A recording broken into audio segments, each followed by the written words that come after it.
Haina gharama sana juisi hii, lakini ina faida kubwa sana kwa wewe mgonjwa wa kisukari.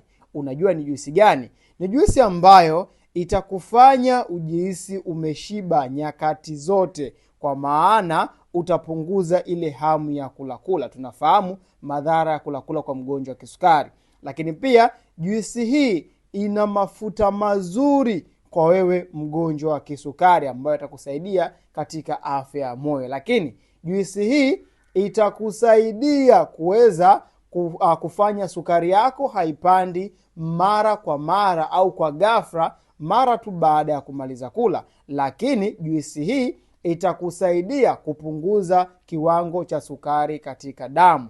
Je, unajua ni juisi gani hiyo? Ni mchanganyiko rahisi sana. Inawezekana unaujua lakini haujui faida zake ni nini kwa wewe mgonjwa wa kisukari. Hakikisha umecomment hapa kama umeshafahamu juisi hiyo, lakini pia kama bado hujaijua, video inayofuata nitaeleza juisi hiyo pamoja na mchanganyiko wake, ili uwe unatengeneza ukiwa nyumbani. Hakikisha umeendelea kufollow account ya Glucomezan, lakini pia share video hii kwa watu wengi sana, ili na wao waweze kujifunza kuhusiana na changamoto ya kisukari.